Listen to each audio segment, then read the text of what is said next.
여러분 안녕하십니까, 항실 변호사입니다. 지금 국내 헌법학계의 최고 고두 허영 전 교수가 석좌 교수가 내란죄가 성립하지 않는다고 말했습니다. 한마디로 말하면 경찰이 위법하게 진압을 하면 그게 폭동이냐라고 하는 겁니다. 경찰이 예를 들어서 시위대를 위법하게 진압했다고 하자. 그러면 그게 폭동이냐라고 하는 논리입니다. 그러니까 한국 헌법학계의 최대 고두 허영 교수가 그것은 내란죄가 아니고 탄핵 사유가 아니다라고 얘기를 한 겁니다. 이 소식 빠르게 전하겠습니다. 소식 전하기 앞서서 강실업TV 구독자 아니신 분께서는 지금 바로 구독 버튼 눌러주십시오. 더 좋은 방송으로 보답해드리겠습니다. 자, 헌법학계에서 윤석열 대통령과 김의원 전 국방장관 등을 내란죄로 수사하는 게 잘못됐다고 판단했습니다. 경찰이 시위대에 대해 과잉 진압을 한 것을 폭동으로 볼 수 없는 것처럼 지금 우연짝이라고 해서 폭동으로 성립시키는 건 억지라는 취지입니다. 국내 대표적인 헌법학자들이 이 같은 의견을 내놓으면서 향후 수사나 헌법재판소 판단이 어떻게 이루어질지 지금 시선이 쏠리고 있습니다. 헌법재판연구원 원장을 지낸 허영 경희대 법학전문대학원 석좌 교수는 지난 13일 중앙일보 기고에서 심야에 비상계엄을 선포하고 6시간 만에 국회 계엄 해제 요건을 수용해 해제한 행위를 가리켜 내란죄가 성립하는지에 대해서는 국민 감정과는 별개로 법적 요건을 엄밀히 따져야 한다. 즉 국민들은 그걸 지금 또 언론에서는 여론에서는 뭐 내란죄로 몰고 갈지 몰라도 그것이 과연 내란죄가 되는 데에 대해서는 법적 요건을 엄밀히 따져야 한다. 다시 말하면 내란죄가 아니라고 하는 입장인 겁니다.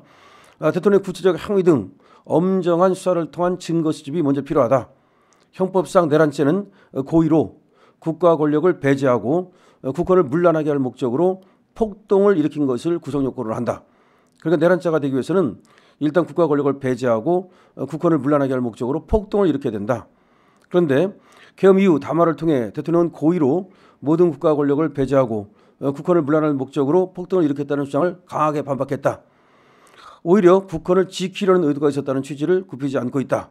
그러니까 대통령은 국권을 문란하게 하려고 한 것이 아니라 국권을 지키려고 했다라고 얘기하고 있다. 실패한 군사 정변이 대표적인 내란죄다. 다만 세계 헌정사를 살펴보면 요건을 충족하지 못한 대통령의 과잉 국가 긴급권 행사에 대해 내란죄로 처벌한 사례는 아직 없다. 그러니까 이제 군사 정변, 다시 말해서 군인이 정권을 잡기 위해서 쿠데타를 일으키는 것은 대표적인 내란죄인데 세계 헌정사 어디를 쳐다봐도 대통령이 국가 긴급권을 좀 과잉적으로 행사했다고 해서 그거를 내란죄로 처벌한 예가 없다. 내란죄가 성립되지 않을 경우엔 직권남용죄 성립 여부를 다퉈야 한다. 성립된다고 해도 대통령의 형사상 특권으로 수사할 수가 없다. 그러니까 내란죄는 성립하기 어렵고 그렇다면 직권남용죄밖에 없는데 직권남용죄는 대통령에게 형사상 특권, 불소추 특권이 있기 때문에 수사할 수가 없는 것이다. 이런 얘기를 지금 우리나라 헌법계의 최대 석학인 허영 교수가 하고 있는 거고요.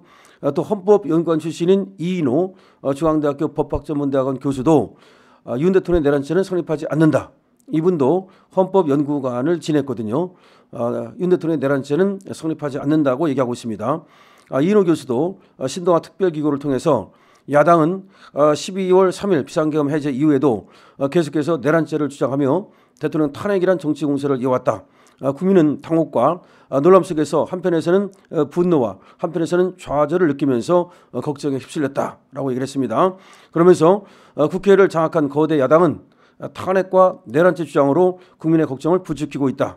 국민 의견은 극명하게 갈려 정치투쟁의 거센 파도에 휩쓸려가고 있다.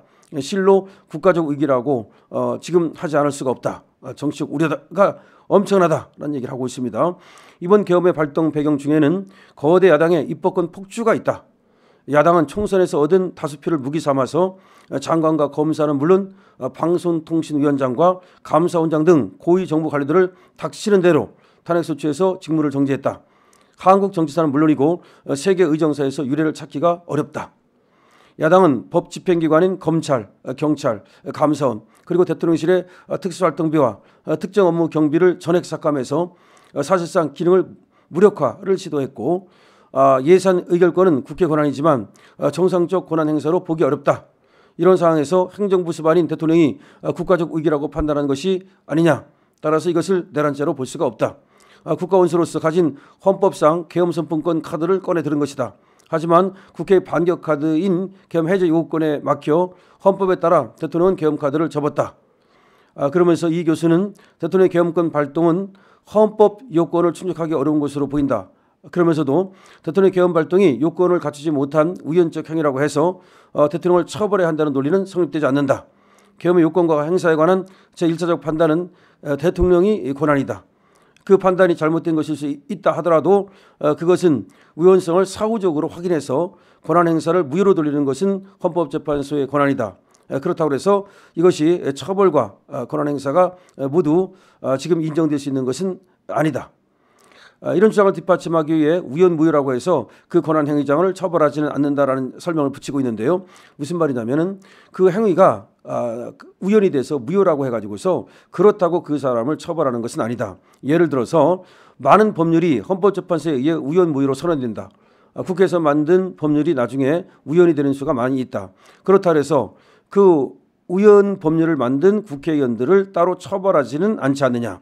이런 얘기입니다. 그러니까 법률을 만들었어요. 그래서 그것 때문에 처벌을 국민들이 받았어. 근데 나중에 알고 보니까 지금 헌법재판소에 가서 그 법률이 우연이 됐어요. 그럼 우연 법률을 만들었다고 해서 국회의원을 처벌하진 않잖아요. 마찬가지로 대통령의 권한 행사가 나중에 그것이 우연으로 평가받는다고 해서 그렇다고 해서 대통령을 처벌할 수 있는 것은 아니다.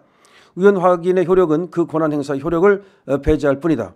만일 계엄 발동으로 대통령을 처벌해야 한다면 우연 법률을 제정한 국회의원도 역시 처벌받아야 되는 것이다.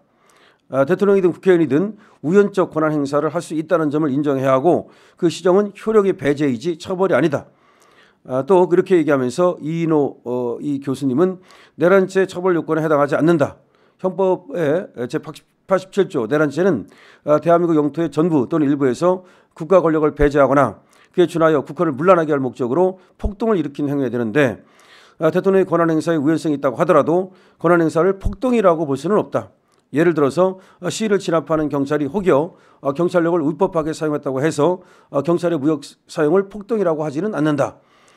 경찰이 그러니까 위법적으로 권력을 행사했다고 해서 무력 진압을 했다고 해서 법에 어긋나게 그걸 폭동이라고 하지는 않는다. 마찬가지로 군인이 계엄을 통해서 권력을 행사했다고 해서 그것을 갖다가 폭동이라고 하지는 않는다. 그러니까 내란죄가 되기 위해서는 폭동 요건이 있어야 되는데 그 조건에 맞지 않는다.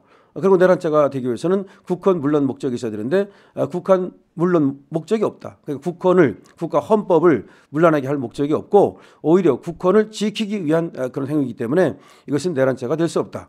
자, 국내 헌법학계의 석학인 허영 경희대 전 교수와 그리고 이인호 중앙대 교수가 지금 윤석열 대통령의 행위는 내란죄에 해당하지 않는다라고 분명히 얘기를 하고 있습니다.